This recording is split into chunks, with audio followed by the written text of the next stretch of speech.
What's up guys, nababalik naman tayo sa episode ng ating survival let's play.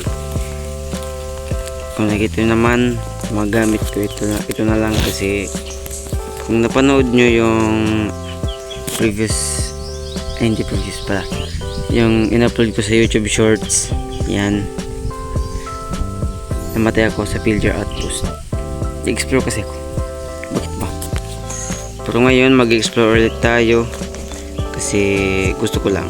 Alam, makakapigil sa akin kahit ilang beses pa ako mamatay, mag-i-explore ako at mag-i-explore kayo. Joke lang. Nag-explore ko guys, doon banda ata yun. Tapos ngayon doon tayo mag-i-explore. Ito na pala din akong bed para pag may mga kalaban at posible akong mamatay, mag-respawn point tayo. Nilak kulandat ng pula, lahat ng red. Yan, let's go. Update ko na kayo guys, so may nakita na akong magandang bagay. Let's go. So update lang guys, ano meron. Kung nakita nyo naman, bawas ng durability ng pickaxe kasi nagmin ako ng madaming coal dun sa may gilid ng dagat. Tapos meron tayong dark oak at spruce para may tayong panggawa ng pang build. Yan, tadi ko lang ulit kayo kung ano meron. Yan lang. So guys, kita nyo nakahan tayo ng village. Importante lang sa akin sa village na ito ay crops. Alam mo sa akin, mahal ko dyan. Kung i-herb, huwag mong kunin. Akin ito. Akin. Ha? Tulin, potatoes.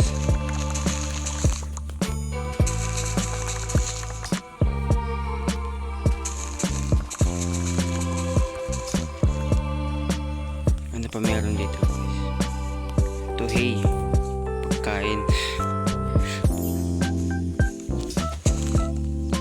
Screenshot ko na rin yung coordinates ng village ito kasi susunod kailangan natin ng villager para sa trades.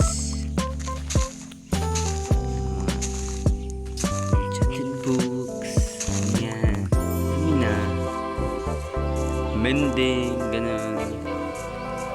Basta yun. Meron ba yung bahay naman? Wala. Ay, wala. For second floor. Sana ang naka second floor.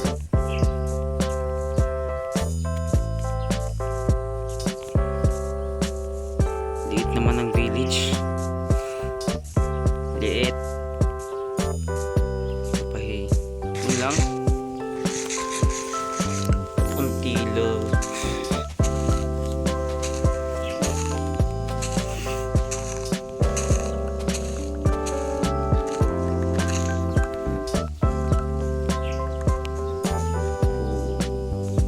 Balikan ko kayo ha. Screenshot ko muna coordinates. Yun, nasaan pa yung iron golem. Hello. Hindi kita papaluin, baka kumamatay. Yun lang guys for today's episode. Salamat sa panonood nyo. Bye bye.